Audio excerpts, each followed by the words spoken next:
হাতে কয়েকদিন ছুটি রয়েছে।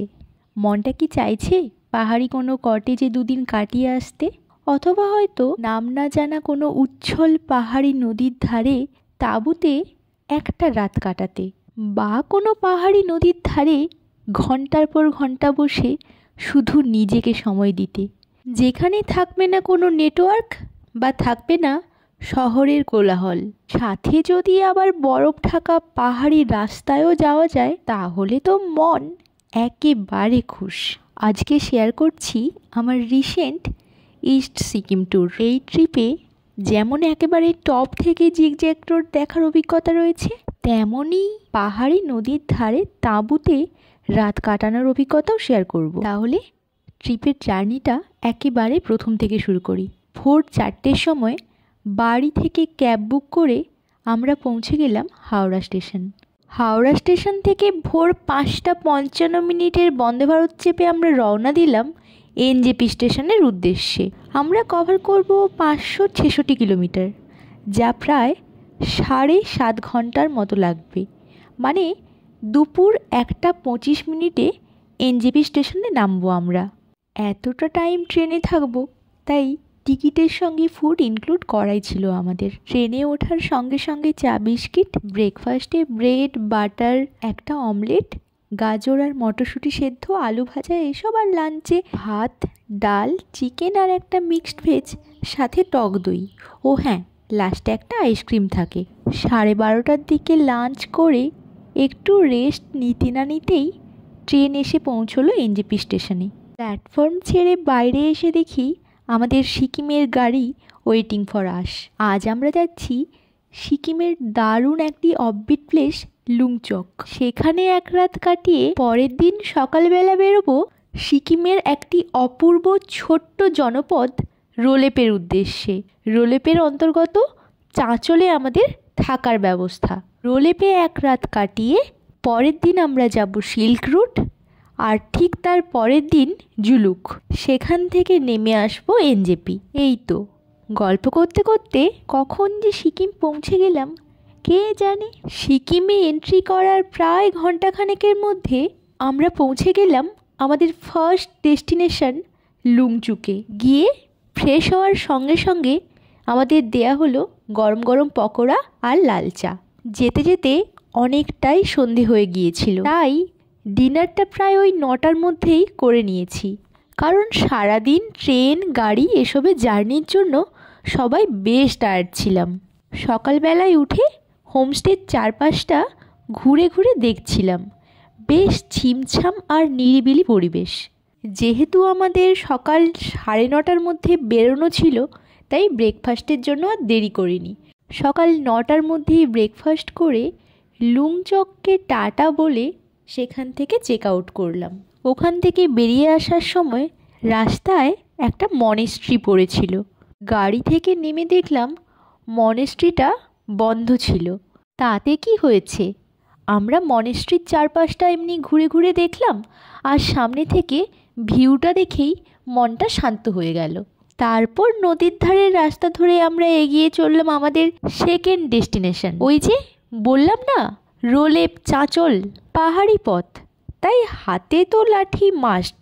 পাহাড়ের গায়ে সংকীর্ণ রাস্তা ধরে প্রায় 3 কিমি মতো হাইক করে পৌঁছতে হবে চাঁচলে। এই যে এই সরু রাস্তাটা ধরেই ছিল আমাদের গন্তব্যের পথ। চারিদিকে ছড়িয়ে কেমন বুনো বুনো গন্ধ। প্রায় ঘন্টাখানেক মতো ট্রেক করে ফাইনালি আমরা পৌঁছলাম চাঁচলে। আর গিয়ে দেখি এমন দৃশ্য।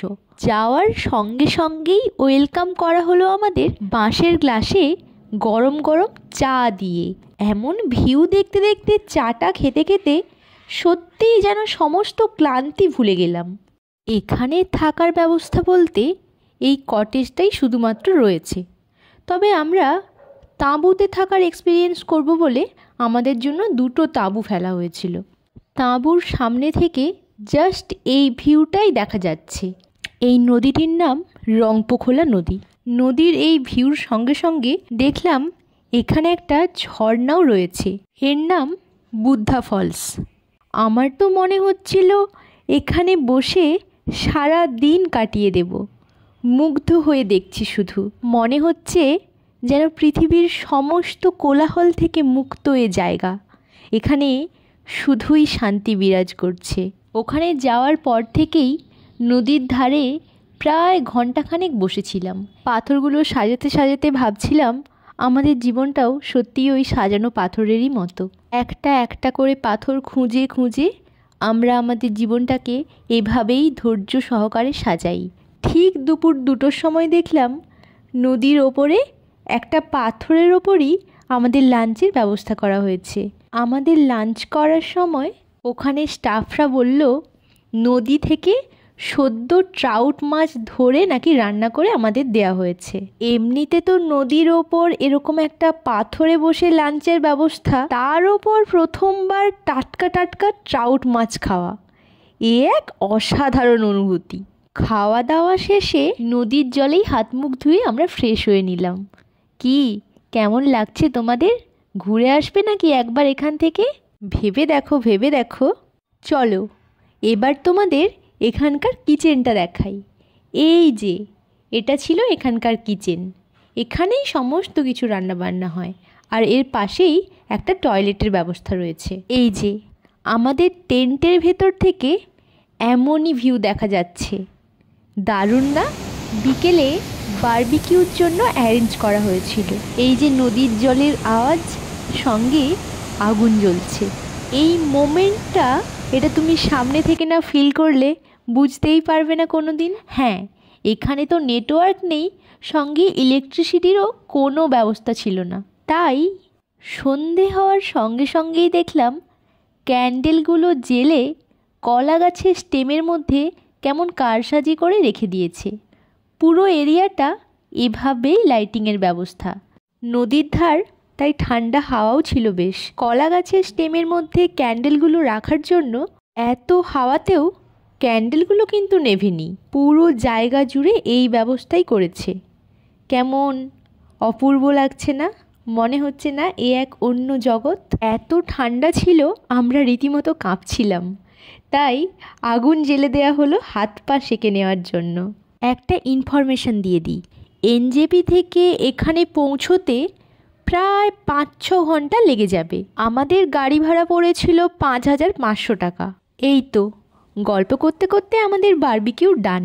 বারবিকিউ পর্ব সেরে আমরা প্রায় ওই 8:30টার দিক করে ডিনারটাও সেরে নিয়েছিলাম, কারণ এখানে স্টাফরা আমাদেরকে রান্না করে দিয়ে ওরা ওদের নিজের বাড়ি চলে যায়। পরের দিন সকাল সকাল উঠে আবার সেই চোখের সামনে মুগ্ধ করা ভিউ। ওই যে আমাদের 2টো ছোটো তাঁবু দেখা যাচ্ছে। সকালের চাটা আমরা তাঁবুতে বসেই খেলাম, এমন একটা ভিউ দেখতে দেখতে। এই তো দেখোই না। দেন সকাল 9টার মধ্যে ব্রেকফাস্টে ম্যাগি আর ডিম সেদ্ধ খেয়ে টেন্ট খালি করে ওখান থেকে চেক আউট করলাম। আসার সময় কেমন একটা জানি মন খারাপ লাগছিল। মনে হলো যেন এখানে থেকে যাই। কি যে একটা মায়ায় টানছিল। ফেরার সময় আবার সেই জঙ্গলের সরু রাস্তা ধরে একটা গোটা পাহাড় উঠে আরেকটা পাহাড়ের নিচে নামলাম। তারপর সেই রংপুখোলা নদীর ধার ধরে হাঁটতে শুরু করলাম নদীর বিস্তৃত যাত্রাপথ আরও ভালোভাবে দেখব বলে। হাঁটতে হাঁটতে এসে পৌঁছলাম একটা ব্রিজের ওপর, যেখান থেকে দেখা যায় ফ্যানার মতো জলরাশি প্রবল বেগে বয়ে চলেছে। একে তো শহর থেকে এত দূরে, তারপর আবার নেটওয়ার্ক ছাড়াই এই 2টো দিন প্রকৃতির সাথে কিভাবে যে কেটে গেল বুঝতেই পারলাম না। তাহলে এই ভিডিওটা আর বেশি বড় করছি না, এটুকুই থাক। এখান থেকে বেরিয়ে আমরা পৌঁছবো জুলুক আর সিল্ক রুট। সেখানে কেমন ঘুরলাম তা তো পরের ভিডিওতে নিয়ে আসবো। তার আগে তোমরা জানিও আমার ইস্ট সিকিম ট্রিপের পার্ট 1 মানে রোলেপের এই ভিডিওটি তোমাদের কেমন লাগলো। ভিডিওটি ভালো লাগলে একটা লাইক করে দিও, আর কমেন্টে জানিও ভিডিওর কোন জায়গাটা সবচেয়ে বেশি ভালো লেগেছে। তাহলে স্টে টিউনড, বাই।